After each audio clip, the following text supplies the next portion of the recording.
Good day, here are the headlines from the Philippine News Agency. President Ferdinand R. Marcos Jr. has called for a whole-of-government approach to make sure that the power supply remains stable.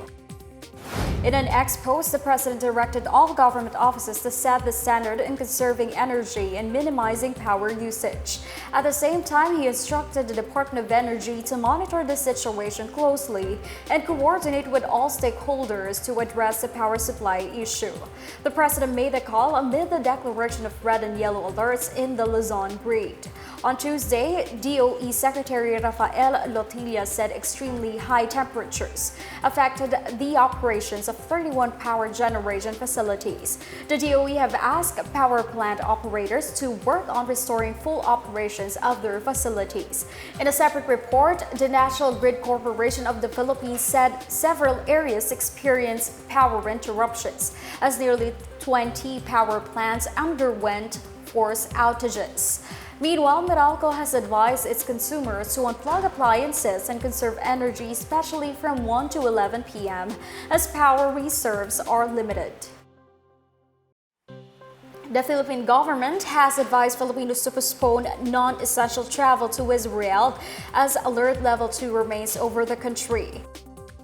In an advisory, the Department of Foreign Affairs said the Philippine Embassy in Tel Aviv recommends suspending all non-essential travel from the Philippines until the situation in Israel has stabilized. Those who need to travel to Israel are advised to follow all precautions issued to them.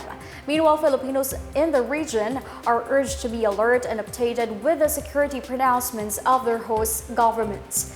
They may also coordinate with the Philippine consulates and embassies or overseas community leaders for contingency planning purposes. Alert Level 2 was raised in October 2023 to restrict the deployment of Filipinos in Israel amid armed conflict with the Palestinian militant group Hamas. Iran launched a missile attack on Israel on Saturday in retaliation for the alleged bombing of an Iranian embassy in Syria. Malacanang enjoins consumers in Metro Manila to buy rice at select Kadiwa ng Pangulo NCR stores, which are selling cheaper rice at 39 pesos per kilo this month. Presidential Communications Office Secretary Chelo Garafil said KNP stalls will be open at the Employees Park in Taguig City Hall, People's Park along MacArthur Highway in Malinta, Valenzuela City, and Manila City Hall Inner Court until April 17. KNP stores will also be open at Round V Subdivision Covered Court in Moonwalk Village, Parañaque City on April 19 and at Camellia Homeowners Association in Merville Village, Parañaque on April 20.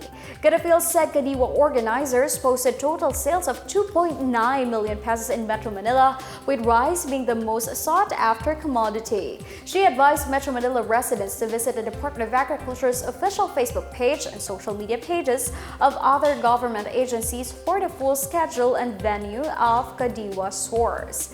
The KNP program of President Ferdinand R. Marcos Jr. aims to provide rent-free selling areas to farmers and enterprises where consumers can avail of fresh and affordable produce.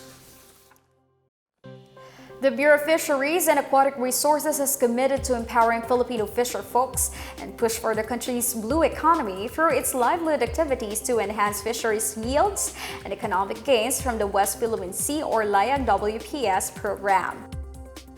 During the project launch in Zambales, BFAR explained that the project aims to modernize fishing in areas near the West Philippine Sea and extend to Ilocos, Central Luzon, and Mimaropa.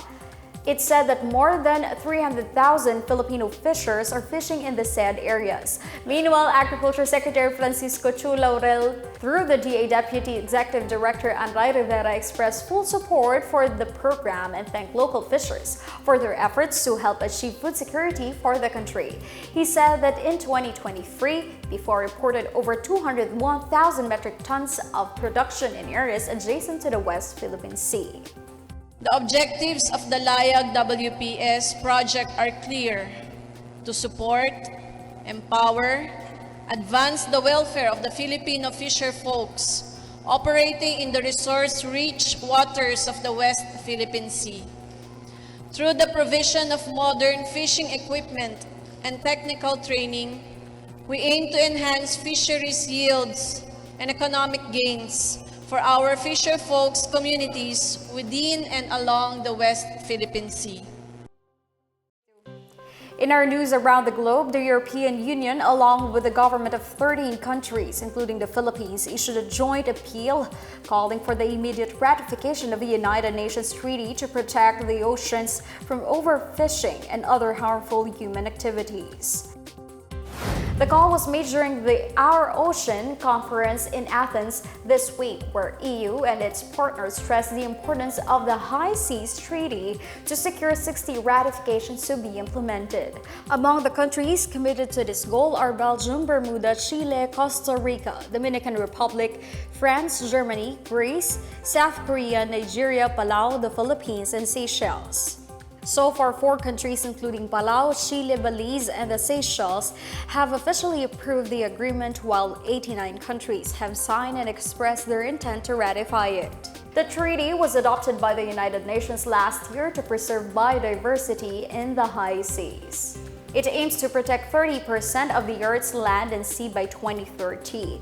The EU Environmental Department said the EU has allocated 3.5 billion euros or $3.71 billion for the protection and advancement of sustainability through various initiatives this year.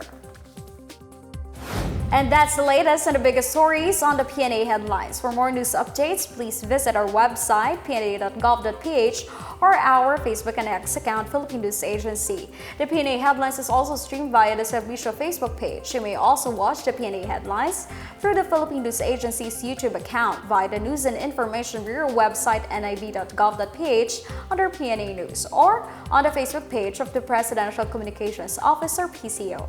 I am Stephanie Civiliano, and this is the PNA Headlines, bringing stories to unite the nation.